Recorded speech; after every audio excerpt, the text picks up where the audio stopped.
Welcome back.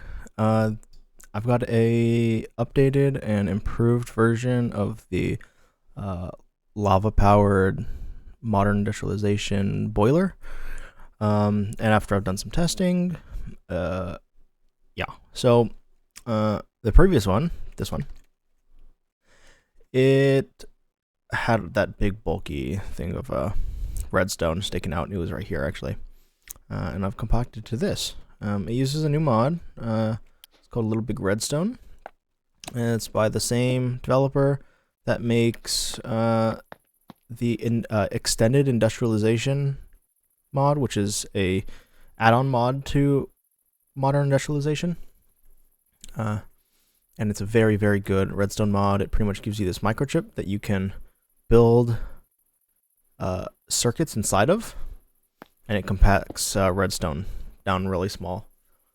So I'm gonna make this new one right here. So we're gonna start with the same level as over there. You're gonna have your bronze item input hatch and a fluid output, fluid input here.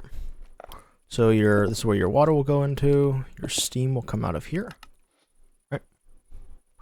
We're gonna place this, and I'm gonna build it. I'm gonna build this one as an advanced large steam boiler, but you can use the other one.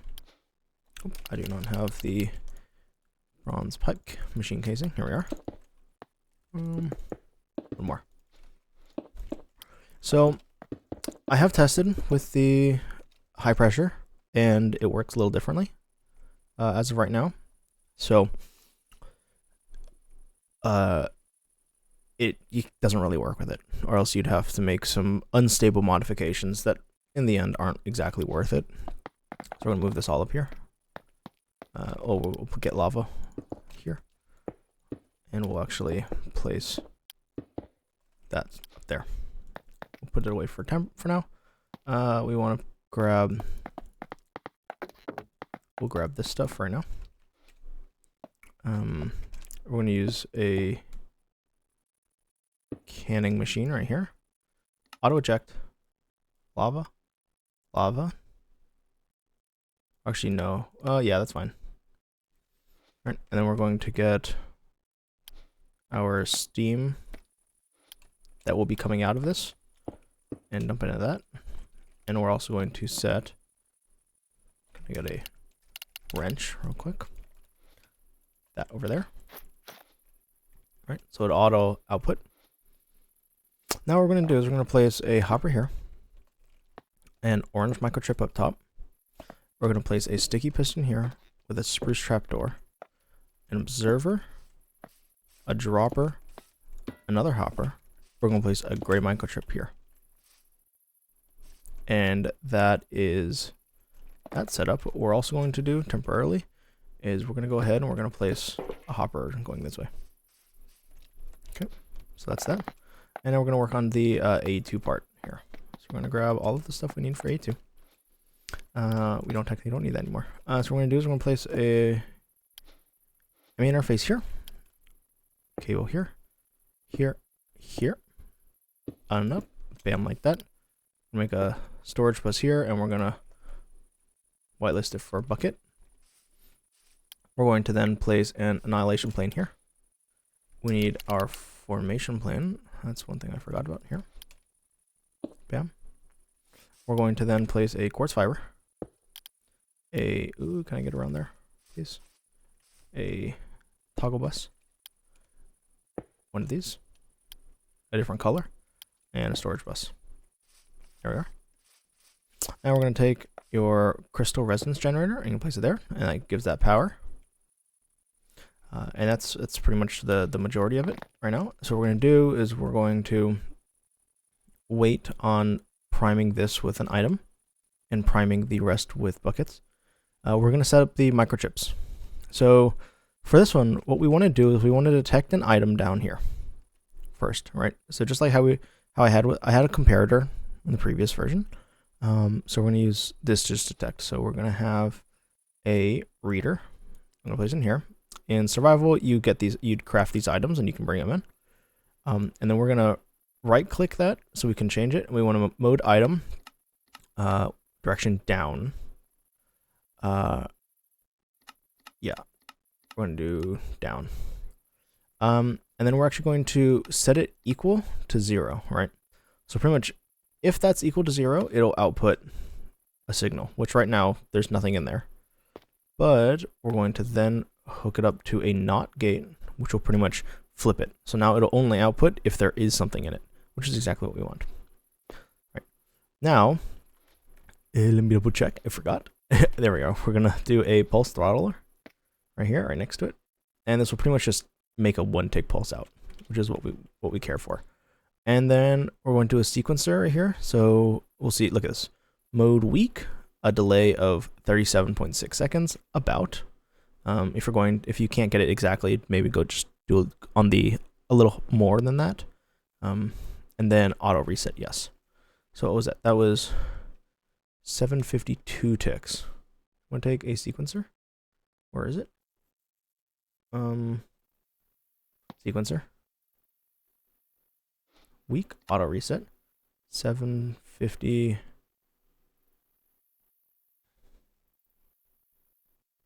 Wait, no. What was it? 36 point what? 752. Oh. Shit.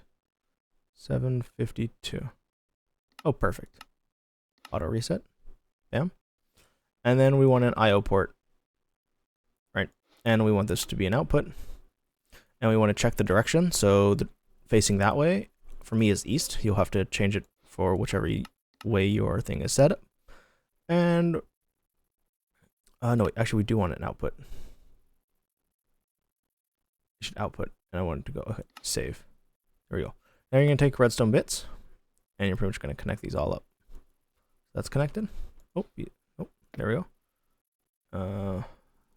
That is connected there. And then we're going to connect this there, and we're going to connect this here. Bam. And that's that. That should be it. And then we want to do the bottom one. And the bottom one is very simple. This one is a reader. It's the same thing. Same setup with the reader, the NOT gate, and then but just straight to a pulse throttler and an IO port. And the difference with this now is that when you have a regular redstone repeater, if you threw a one-tick pulse through this, it's actually 2 game ticks worth of a pulse, not 1. So 1 redstone tick is actually equal to 2 game ticks. So what we're doing here is we're going to have it so that it actually outputs a 1 game tick redstone pulse, which will actually leave the annihilation plane on for a shorter amount of time, allowing it to break it only once, and thus allow us to have a backup lava bucket so it doesn't delay, and we keep a higher temperature overall. Right.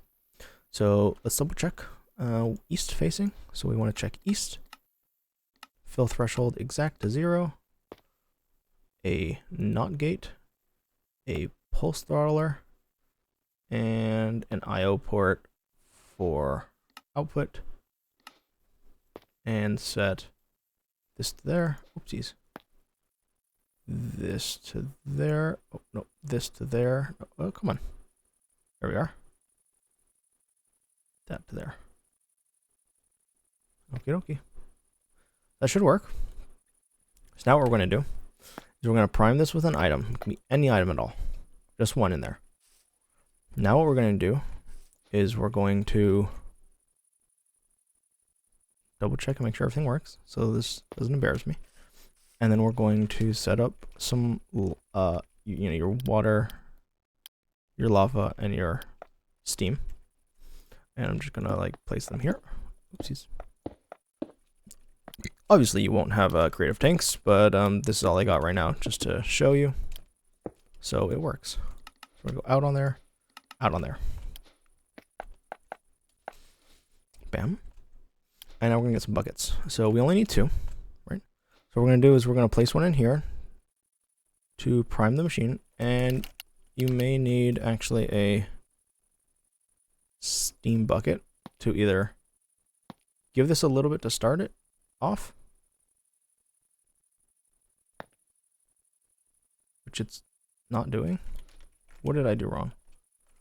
That is what I did wrong. Oh my god. Oh, and this should have a higher thing here. What is that doing there?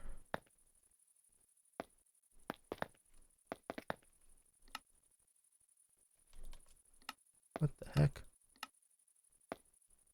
Did it just bug out? May have just bugged out. There we are. It works. We're all good. So this started up.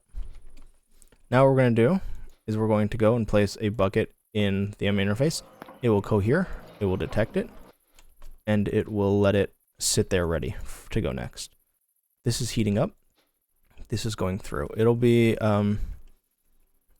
it will actually go down a bit for the first time because we were slow to put in the bucket into the hopper. But once this goes, after the 37 seconds, maybe I can, do we have a tick? Oh, we do. I can adjust that later.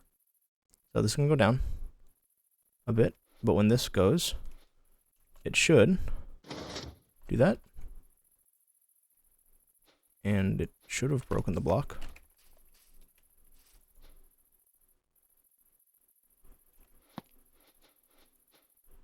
Oh. Oh, you gotta be kidding me. Well.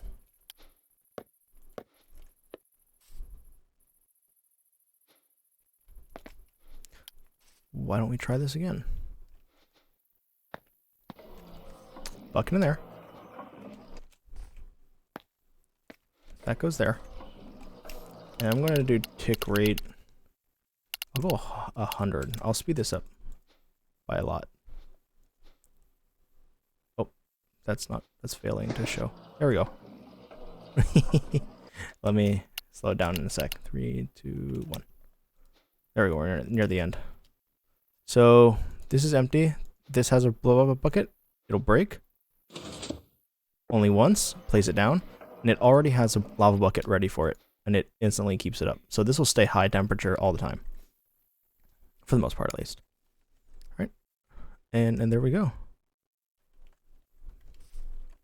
That should properly work.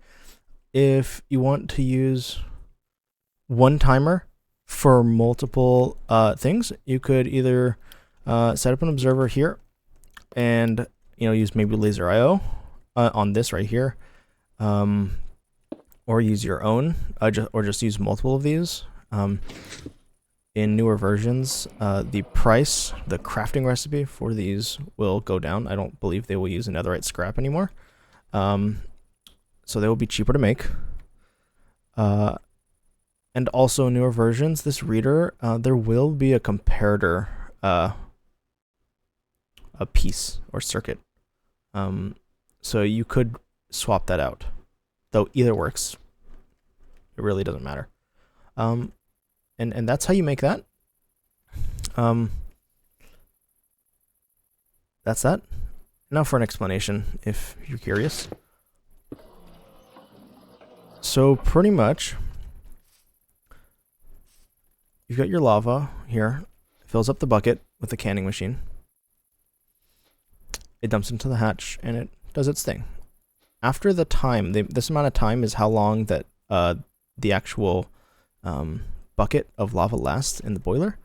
It will pulse this, and it will just move this trapdoor back and forth, pulsing this, and allowing this to get a 1-tick redstone pulse. It will have just enough time to break it, dump it into this hopper, which will give it a little bit of a delay before putting it back into this little other circuit, the other network, then putting it into here, putting the bucket into here, which this detects and the loop goes over again, as well as in the formation plane here to be put back. And if you want to make just extra sure, you can always throw it in there, but it's not needed. And that is the updated lava-powered boiler in a small space. All you need is modern industrialization, the extended industrialization, AE2, and Little Big Redstone. If you don't want Little Big Redstone, you can always reuse the old version or set literally any timer using vanilla Minecraft redstone. But that's it. And I hope that you enjoyed, and I hope this was helpful.